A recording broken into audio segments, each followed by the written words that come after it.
Continuando con La Buena Vida, estamos con la doctora Caroline Malamud, ella es neuróloga. Vamos a conversar acerca del reloj biológico, esa suerte de chip que tenemos dentro de nuestro organismo que regula nuestra función de día y de noche, que a muchas personas les cuesta entender, sobre todo cuando hablamos de bebitos, ¿no? Todos los papás tienen la idea de que los bebitos tienen que dormir a una hora, dormir toda la noche, al día siguiente despertarse, y que encima esto pues permita que el bebito descanse, pero que sobre todo los papás también descansen. El ritmo circadiano es nuestro reloj biológico y eso tiene una traducción en términos médicos que explica muchas de las funciones corporales que son sumamente importantes.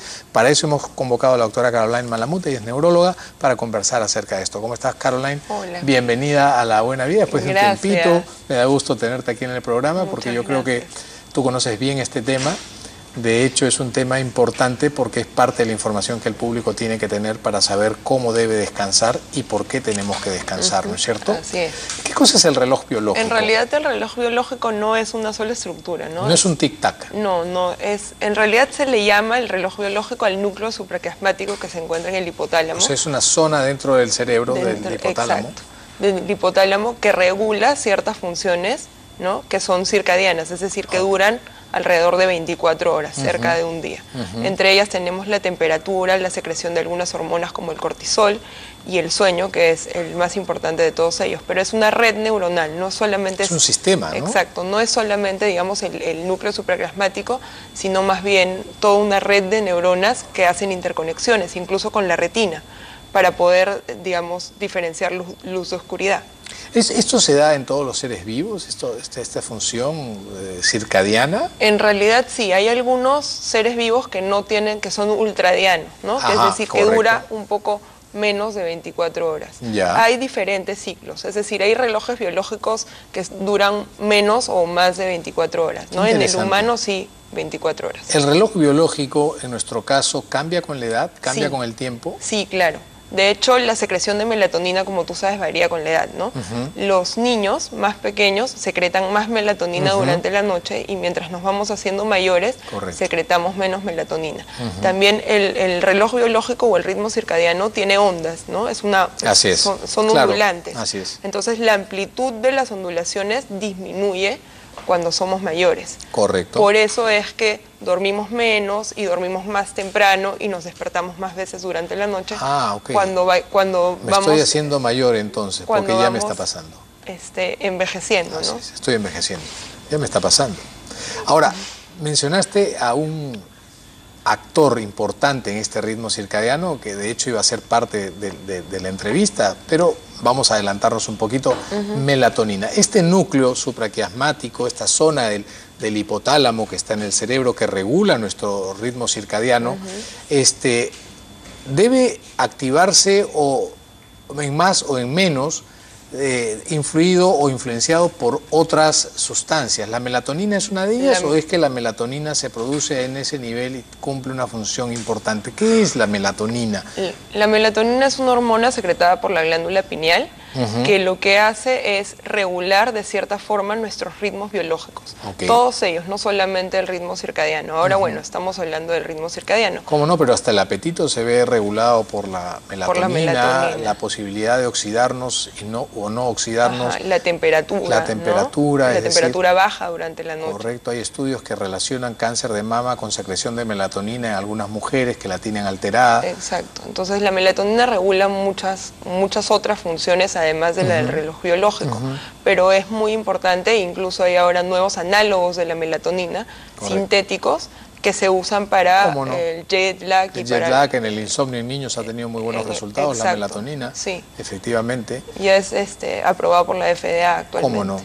¿Cómo no? Ahora bien, ¿la melatonina se produce a lo largo de las 24 horas o hay un momento del día en donde la producción es más importante? En realidad se produce más durante la noche, mientras va oscureciendo. Lo que pasa es que el reloj biológico tiene, digamos, dos tic-tacs o dos relojes. El interno, que es el nuestro propio, que dura alrededor de 24 horas. Así es. Y factores externos, como son, por ejemplo, la exposición a la luz. Correcto. Por eso la luminoterapia también es una terapia para este tipo de trastornos. Ah, ok. Entonces, mientras se va haciendo más oscuro, es decir, mientras va avanzando el día, la melatonina va incrementándose, la secreción de melatonina se va incrementando durante la noche, ¿no? Correcto. Y llega a su pico aproximadamente a las 2 de la mañana. ¿Hay enfermedades en donde el reloj biológico esté alterado? Digamos, podemos alterarlo por el jet lag. Si nos vamos de una zona hacia otra del mundo, en donde de pronto es de día o de noche con respecto a nosotros, podríamos vernos alterados en ese sentido. Pero ¿hay enfermedades en donde se altera el reloj biológico? Hay alteraciones endógenas y alteraciones exógenas. Las alteraciones endógenas son aquellas en las que nuestro propio reloj biológico está alterado. Eso se ve, por ejemplo, en ratas, ¿no? Que les han cercenado, seccionado el núcleo supraquiasmático y entonces pierden esa ritmicidad. Correcto. ¿No? Es ritmos que duran menos o más de 24 horas, ¿no? Porque se desregula el reloj biológico de alguna forma. Esa es una. La otra son los avances y retardos de fase, que son también propios, digamos, internos, endógenos. ¿No? Y los exógenos, que son los más conocidos, los trabajadores en turnos. Correcto, y el jet lag. Los médicos que hacemos guardias de noche, Exacto. Los militares que tienen que quedarse despiertos haciendo guardia, los músicos. Los transportistas. Los transportistas tienen problemas con su reloj biológico, Exacto, ¿no? pero eso es exógeno, es decir, la influencia del día o el trabajo durante la noche hace que el reloj biológico, digamos, se altere, ¿no? ¿Y qué consecuencias sobre la salud podría acarrear esto, Caroline? En realidad muchas. Cuando dormimos mal, estamos más tensionados, más ansiosos, hacemos peor nuestro trabajo, estamos mucho menos concentrados. Entonces, es básicamente lo mismo que podría ocasionarnos el hecho de no dormir. Incluso se ha comparado esto con el uso del alcohol. Es decir, cuando uno toma alcohol no puede manejar, no puedes hacer un montón de cosas. Cuando no duermes 24 horas es como si te lo hubieras pegado igual. Exacto, es exactamente igual como si uno estuviera en una borrachera, ¿no? ¿Cómo no? ¿Cómo no? Ahora, hay una cosa que es interesante con respecto al reloj biológico, ¿no? Hay mucha gente que correlaciona esto de dormir de noche o trabajar de noche y pensar que si duermes de día vas a poder equiparar esto. ¿Es cierto que si tú durmieses de día podrías de alguna manera subsanar esta falta de sueño nocturno? Lo que tendrías que hacer es hacerlo también en un ritmo. O sea, si yo si una noche me pasa que no duermo, entonces lo ideal sería, digamos, no dormir durante el día y esperar a la noche siguiente para tratar de no alterar ese reloj biológico. Ahora, si yo soy un trabajador en turnos que toda la semana tengo un horario, digamos, alterado, pero siempre es el mismo, entonces en la mañana o en las mañanas yo podría generar un ambiente que me permita dormir, o sea, oscurecer el ambiente, que no haya ruido y hacerlo noche, entre comillas, ¿cómo no? Para poder intentar dormir. Y producir esa melatonina que necesitamos para reponernos. Exacto. Que va a ser menor, se produce en menor cantidad porque obviamente no tienes la oscuridad propia del día, ¿no? De la noche. Son tus sensores externos. Pero sí se produce en menor cuantía y más tarde durante la noche. Hay una cosa que la gente no conoce, pero que podemos compartirla ahora, ¿no? La secreción de hormonas que tenemos en nuestro organismo, ¿no? Llámese hormonas sexuales, hormonas tipo cortisona o cortisol, hormonas tiroideas, también están ajustadas a este reloj biológico, ¿no? Sí, la mayoría de ellas sí. Sobre todo, bueno, la más conocida, el cortisol. El cortisol, ¿no? El cortisol tiene un ritmo circadiano y el cortisol se secreta en mayor cuantía a partir de las 6 de la mañana, cuando estamos a punto de levantarnos. ¿Por qué? Porque nos prepara para el estrés del día, ¿no? Exacto. Y esta alteración de nuestro reloj biológico podría generar una alteración en esta secreción de esta hormona o de otras parecidas, y eso podría dar también síntomas, ¿no? Exacto, los problemas cushinoides, todo ese tipo de problemas que sí se dan también en pacientes que tienen problemas con el reloj biológico. Hormonas que tienen que ver con el hambre y con la saciedad también. También, claro. Tanto la grelina, que es la hormona del hambre, ¿no? Como la leptina, que es la de la saciedad, se secretan digamos, en un ritmo circadiano también. Tú como neuróloga, especialista en todos estos avatares, ¿podrías decir que una alteración de nuestro reloj biológico que pudiera haber sido motivada por nuestros estilos de vida generaría mucho más deterioro o más tempranamente generarían un deterioro en la salud y el funcionamiento cognitivo, cerebral, intelectual? En realidad yo creo que sí. ¿Hay relación entre los cuadros demenciales y el ritmo? En realidad yo creo que sí. O sea, porque para verlo en cuadros ¿no? demenciales tendrías que verlo en retrospectiva, ¿no? En retrospectiva, ¿cómo durmieron aquellas personas que hicieron Alzheimer?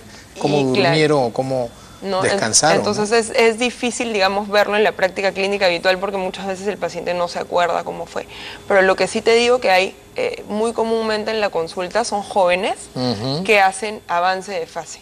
¿A qué te refieres con avance de fase? Avance de fase son aquellos que se van a dormir más tarde y se levantan más tarde. Entonces pierden luz del día, porque si te vas a dormir a las 3, 4 de la mañana, digamos, empiezas a funcionar correctamente a las 5 de la tarde. Así es. Eso es muy, muy común en jóvenes. Y lo contrario pasa en los adultos mayores. Claro, el avance de fase, ¿no? Sí. Que duermen más temprano y que se levantan 4 o 5 de la mañana y ya están... ¿Cómo no? Esos son, digamos, los dos más comunes, sobre todo en jóvenes se ve muchísimo. Yo lo veo en la consulta bastante. Ahora, ¿está contemplada la siesta dentro de nuestro ritmo circadiano? Porque si no está, deberíamos, o sea, hacer un proyecto de ley para promover la siesta y descansar un poquito. En realidad, ¿ayuda? Ayuda, o sea, la siesta sí ayuda. No debería alterar digamos, el reloj biológico, porque además es corta. Claro, en los niños pequeños sí la siesta hasta los 4 años, de hecho se ha demostrado que ayuda a construir tejido cerebral y función cerebral. Exacto, pero después ayuda a consolidar la memoria. Así es, exacto. En los niñitos. Pero en los adultos la siesta a veces es tan necesaria, sí. Además es tan rica, pero tiene que ser corta. Tiene que ser corta, ¿no? Sí se está promoviendo, incluso en muchos países del mundo actualmente se hace siesta y está, digamos, no sé si es como una ley, pero sí se hace siesta. Esto básicamente después del almuerzo, que es la comida más copiosa del día, y debe ser corta porque si no, sí te resta sueño de la noche, ¿no? Claro. Pero sí es reparadora, claro que sí. Totalmente, ¿no? Ahora, en donde se concentra pues el corazón, digamos, de esta red. Del reloj, claro. Sí, de nuestro reloj. ¿Durante el día que entra a funcionar en menos o en más? Lo que pasa es que se regula, es como un feedback, es un loop, ¿no? Feedback positivo y negativo, entonces se va regulando. Entonces, ¿qué pasa?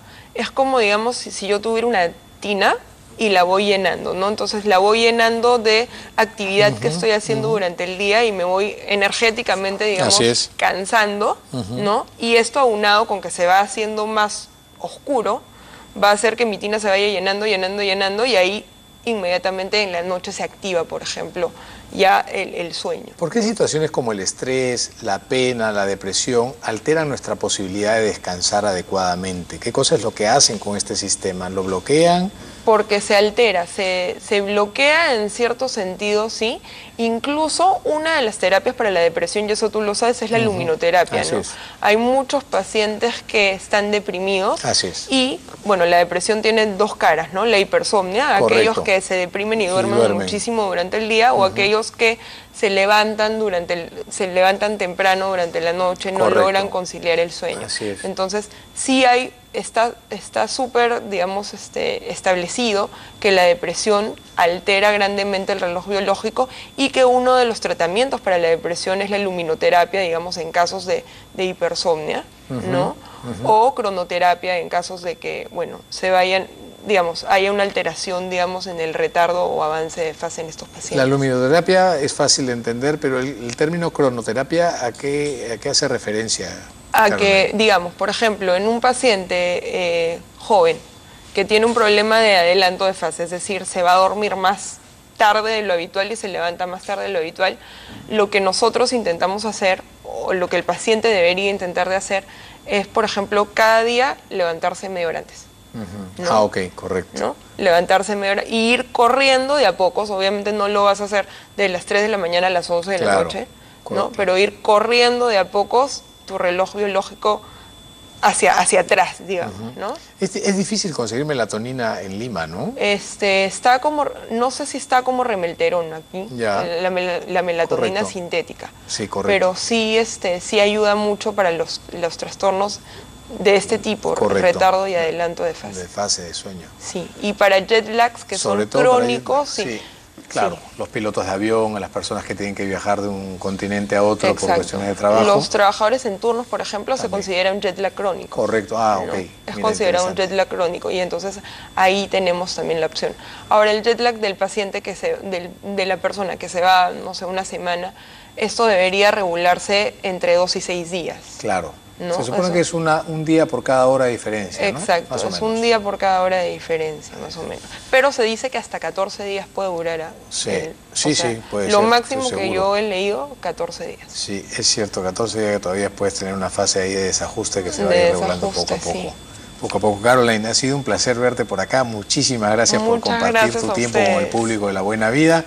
Espero pues poder seguir contando con tu extraordinaria ayuda. Gracias por acompañarnos. Muchas gracias. Nos vamos a un corte y volvemos con más en el programa.